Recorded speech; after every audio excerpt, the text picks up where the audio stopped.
नमस्कार दोस्तों, success study Baloda YouTube channel में आपका स्वागत है। आज के इस वीडियो में हम प्रतिभा पर्व 2021-22 की तैयारी के लिए लर्निंग आउटकम्स आधारित अभ्यास प्रश्नों को हल करेंगे। यह वीडियो कक्षा 8वीं विषय हिंदी से संबंधित है।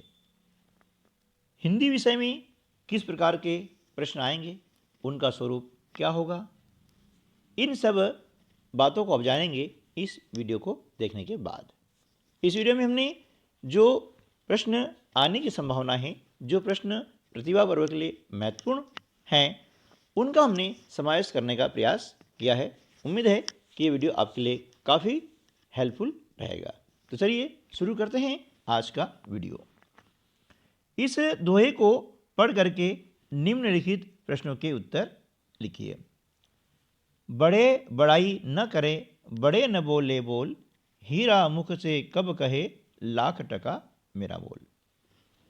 प्रश्न है, दोहे की प्रथम पंक्ति में किस वर्ण की आवृत्ति है? तो हम देख रहे हैं कि प्रथम पंक्ति में ब आपको दिख रहा है ना। ब वर्ण की आवृत्ति बार बार हो रही है, ठीक है ना। तो यहाँ उत्तर क्या आ जाएगा? दोहे की प्रथम पंक्ति में ब वर्ण की आवृत्ति हो रही है। किस वर्ण की? ब वर्ण की। प्रश्न है, बड़े लोग कौन सा काम नहीं करते हैं? है ना। तो बड़े लोग अपनी स्वयं की प्रशंसा नहीं करते हैं। यहाँ आप लिख देंगे कि है ना, अपनी स्वयं की प्रशंसा नहीं करते हैं। तीसरा प्रश्न है, कौन अपना मूल्य कभी नहीं बताता है ना। तो हम देख रहे हैं कि इसका उत्तर क्या आ जाएगा? हीरा मुख से कब कहे, लाख टका मेरा मोल। यानी हीरा जो है अपने मुंह से अपना मूल्य नहीं बताता है। तो इसका उत्तर क्या आ जाएगा? हीरा, ठीक है ना। इस दोहे में कौन सा अलंकार है? हम देख रहे हैं कि यहाँ पर ब वर्ण की आवृत्ति हो रही है। तो इस दोहे में हो जाएगा अनुप्रास अलंकार। कौन सा हो जाएगा? अनुप्रास अलंकार, है ना। जब वर्ण की आवृत्ति होती है तो वहाँ होता है अनुप्रास अलंकार, ठीक है ना।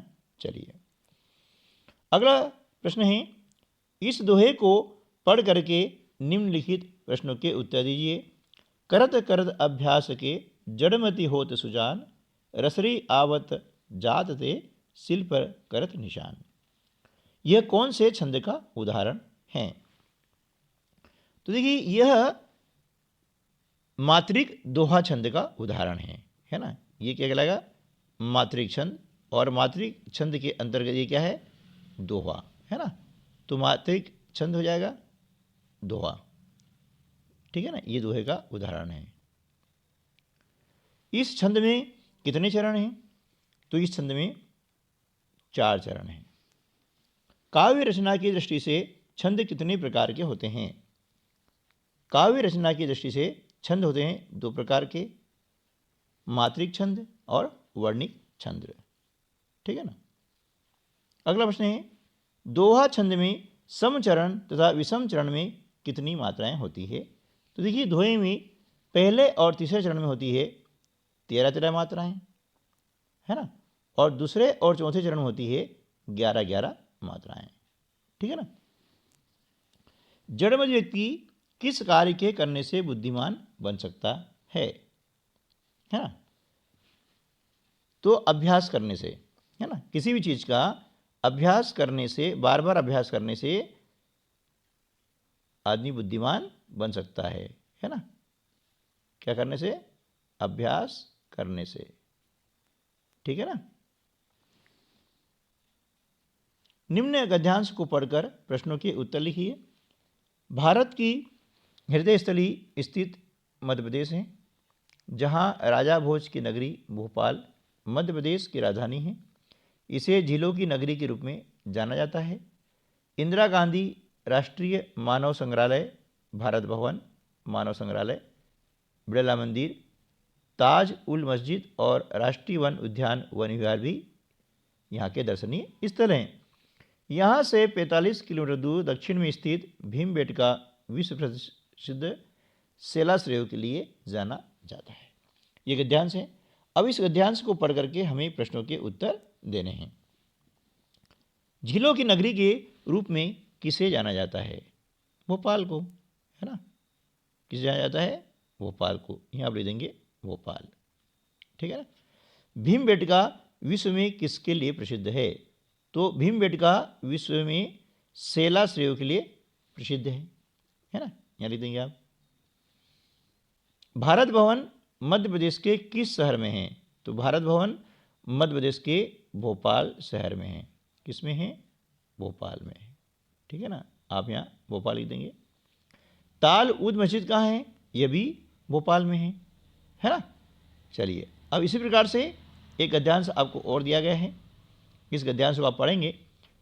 मध्य प्रदेश भारत के हृदय प्रदेश के नाम से जाना जाता है, जो प्राकृतिक, धार्मिक, आध्यात्मिक, ऐतिहासिक, कला, संस्कृति की विरासत लिए जनमानस को जीवंत दर्शन के लिए आमंत्रित करता है।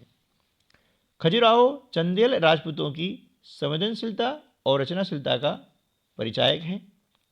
मंदाकिनी नदी के किनारे स्थित चित्रकूट देवताओं का निवास कहलाता है। बाज बहादुर द्वारा रानी रूपमती के संदर्भ में बसाया गया मांडू नगर स्थापत्य वास्तुकला का श्रेष्ठ प्रतिरूप है। आस्था के पुण्य स्थल के रूप में ओंकारेश्वर एक द्वीप के समान है। ये हमने गद्य पढ़ लिया है।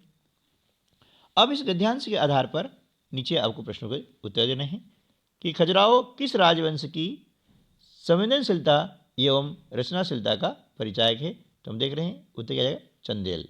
तो यहाँ जाएगा चंदेल राजवंश, ठीक है ना। यहाँ लिख देंगे हम चंदेल, या का उत्तर हो जाएगा, ठीक है ना। रानी रूपमती के संदर्भ में कौन सा नगर बसाया गया है? तो इसका उत्तर क्या जाएगा? मांडू नगर, है ना। यह क्या जाएगा? मांडू नगर, ठीक है। यह आ गया होगा मांडू नगर। चित्रकूट किस नदी के किनारे स्थित है? तो चित्रकूट मंदाकिनी नदी के किनारे स्थित है। आप यहाँ लिख देंगे मंदाकिनी नदी के किनारे स्थित है। भारत का हृदय प्रदेश के नाम से कौन सा प्रदेश जाना जाता है? तो वह जाना जाता है मध्य प्रदेश, है ना। यहाँ लिख देंगे हम मध्य प्रदेश। इस प्रकार से आपको गद्यांश आएगा और उसके अंदर से आपको प्रश्न उत्तर ढूंढने होंगे, ठीक है ना। ये तो आप कर लेंगे। अब अगला प्रश्न है, दिए गए शब्दों से प्रत्यय छाट करके लिखिए। अब प्रत्यय यानी क्या होता है? जो शब्दांश किसी शब्द के अंत में जुड़ करके उसके अर्थ का परिवर्तन कर देता है, वह कहलाता है प्रत्यय। तो देखिए, पान वाले में प्रत्यय जाएगा वाला, लड़कपन में पन, दूध वाला में वाला, लकड़हारा में हारा, बुनावट में आवट, क्या हो जाएगा? आवट, पुजारी में आरी, मानवता में ता, घबराहट में आहट और कुलीन में इन, है ना। ये आपकी हो जाएंगी क्या? प्रत्यय, ठीक है ना। तो आपको करना क्या है? इस प्रकार से लिखना है कि पान वाला लिख करके सामने लिखेंगे प्रत्यय वाला, है ना, ऐसा। लड़कपन में क्या हो जाएगा? पन, दूध वाला में वाला, लकड़हारा में हारा, ठीक है ना। और बुनावट में क्या जाएगा? आवट। ये बुनावट में प्रत्यय क्या हो जाएगा? आवट, ठीक है ना। पुजारी में आरी हो जाएगा, मानवता में ता हो जाएगा और घबराहट में क्या हो जाएगा? आहट, है ना, आहट, ये प्रत्यय होगा। और कुलीन में इन प्रत्यय होता है ना। कुल धन इन, कुलीन, इस प्रकार से, है ना, ये हो जाएगा। अगला प्रश्न है, दिए गए शब्दों से उपसर्ग छाटकर लिखिए। अब उपसर्ग क्या होता है कि ऐसा शब्दांश होता है जो किसी शब्द के पहले जुड़ता है ना, और उसके अर्थ को परिवर्तित कर देता है, अर्थ को बदल देता है। जैसे अन्याय में अ, है ना, इसका मूल शब्द क्या हो गया है? न्याय। अब न्याय में अ जोड़ दिया है, क्या हो गया? अन्याय। यानी अ जुड़ने से उसका अर्थ बदल चुका है। इसी प्रकार से पराजय में परा उपसर्ग हो जाएगा, विदेश में वी उपसर्ग होगा, अधर्म में अ हो जाएगा, बाकायदा में बा, कपूत में क, सपूत में स, असत्य में अ, निराशा में क्या हो जाएगा नीर, है ना, नीर धनाशा, तो ये क्या हो जाएगा नीर, ठीक है ना। प्रदीप में प्र और प्रतिदिन में प्रति, ये आपके जाएंगे उपसर्ग, ये किसी भी शब्द के पहले जुड़ते हैं, ठीक है ना। अगला प्रश्न है सही जोड़ी मिलाइए, ठीक है ना। अब यहाँ पर आपको दिए गए हैं रस और सामने दिया गया है उसका स्थायी भाव, यानी किस रस में कौन सा स्थायी भाव होता है उसकी आपको जोड़ी बनानी है।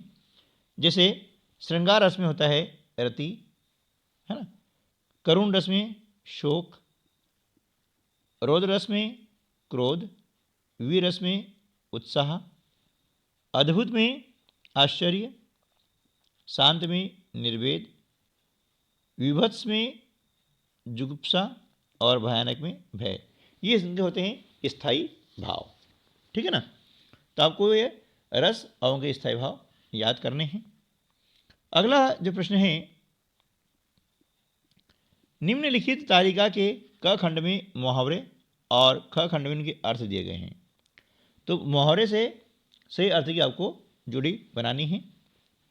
अंगूठा दिखाना यानी इनकार करना, आंख का तारा बहुत प्यारा, आकाश के तारे तोड़ना यानी असंभव कार्य को कर देना, आग में घी डालना यानी क्रोध को और अधिक भड़का देना, कान भरना यानी चुगली करना, ठीक है ना। अब इसके बाद में अगला जो प्रश्न आता है कि दिए गए वाक्यों में उचित विराम चिन्हों का प्रयोग करके लिखिए। आपको यहाँ पर दिए गए विराम चिन्ह पूर्ण विराम है, अल्प विराम, प्रश्नवाचक, विस्मय आदि बोधक और सामासिक पद, है ना। तो तुम्हारा नाम क्या है ये प्रश्न है, इसलिए इसके अंत में लगेगा प्रश्नवाचक चिन्ह। अरे कितना सुंदर फूल है, अरे के बाद में आएगा आपका विस्मय आदि बोधक चिन्ह इस प्रकार से, और यहाँ आएगा प्रश्नवाचक चिन्ह। माता पिता, इनके बीच में लगेगा योजक चिन्ह इस प्रकार से, है ना, इसलिए माता पिता, है ना, ये माता और फिर ऐसे योजक चिन्ह लगेगा, योजक चिन्ह के बाद में आएगा पिता, है ना।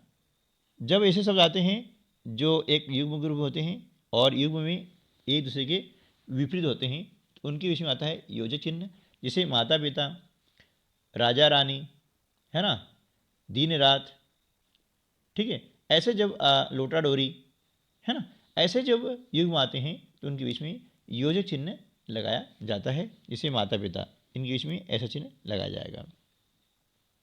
हरि मोहन श्याम, इनके हरि के बाद में लगेगा अल्पविराम और मोहन के बाद में लगेगा अल्पविराम, है ना, ऐसा अल्पविराम। श्याम और सोहन ने आगरा देखा है ना, ये अल्पविराम चिन्ह है, इस प्रकार आपको यहाँ पर लगाना है। जब एक से अधिक नाम आते हैं तो उनको पृथक करने के लिए उनके बीच में अल्पविराम का चिन्ह लगाया जाता है। प्रश्न क्रमांक 10, दिए गए शब्द युग्म में से सार्थक निरर्थक शब्द छाट कर लिखिए, है ना। सार्थक यानी जिसका अर्थ होता है, निरर्थक यानी जिसका कोई अर्थ नहीं होता है लेकिन बोला जाता है, जिसे दाल वाल। तो यहाँ दाल तो सार्थक हो गया है ना, लेकिन वाल क्या है, निरर्थक है ना। तो आप इसे जोड़ी बना लेंगे, है ना, इस प्रकार से कॉलम दो बना लेंगे, सार्थक का और निरर्थक का, है ना, इसे दो कॉलम बना लें अपन। और सार्थक में हमने लिखा दाल, है ना, और निरर्थक में क्या लिखेंगे अपन, वाल, दाल वाल बोलते ना, ये इस प्रकार से। चाय वाय, चाय क्या हो गया सार्थक और वाय क्या हो गया निरर्थक। पूजा वूजा, पूजा सार्थक, पूजा निरर्थक। रोटी वोटी, रोटी सार्थक, ओटी निरर्थक। जल वल, जल सार्थक और वल निरर्थक। ऐसे हम बहुत से शब्द बोलते हैं, है ना, जिनका कोई अर्थ नहीं होता है, उन्हें हम कहते हैं निरर्थक, है ना। ऐसे बोलते हैं चाय वाय बनी क्या, बोलते ना, तो चाय तो सार्थक है लेकिन वाय का कोई अर्थ नहीं होता है, इस प्रकार से आपको लिखना है, ठीक है ना। प्रश्न क्रमांक 11, निम्न में से शुद्ध वाक्य छाट करके लिखिए। अब यहाँ पर आपको 3 शब्द दिए गए हैं, आपको छाटना है शुद्ध शब्द कौन सा है। यहाँ पर हम देख रहे हैं कि परीक्षा 3 प्रकार से लिखा गया है, लेकिन सही क्या है, यह परीक्षा सही है। पर्वत भी 3 प्रकार से लिखा गया है, बच्चे बहुत सारे गलती करते ना, अशुद्ध लिखते हैं। तो यहाँ पर ये जो पर्वत है यह सही है, पर्वत। नर्मदा यह सही है, श्रेणी यह सही है, और पूर्वी यह सही है ना। ये हो गया आपके शुद्ध शब्द। अगला प्रश्न है, दिए गए वाक्यांशों के लिए एक शब्द लिखिए, है ना। बहुत बोलने वाला, इसको बोलते हैं वाचाल। क्या बोलते हैं? वाचाल, यानी बहुत बोलने वाला। कम खाने वाला मितहारी, क्या कहलाएगा? मितहारी,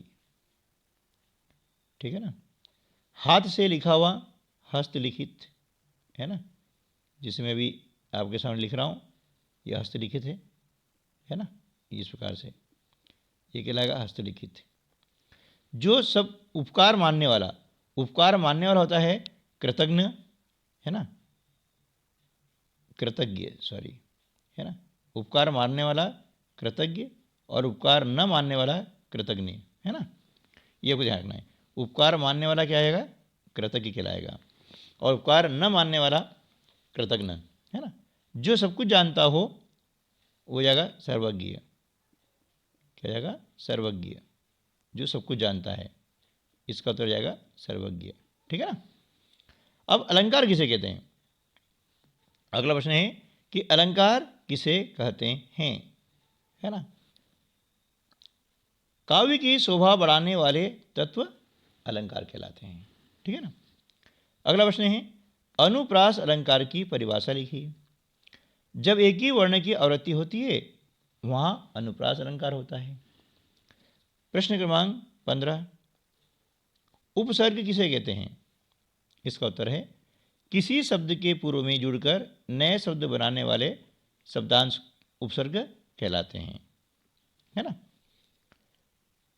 प्रत्यय किसे कहते हैं? शब्द के अंत में जुड़कर नवीन शब्द निर्माण करने वाले शब्दांश प्रत्यय कहलाते हैं।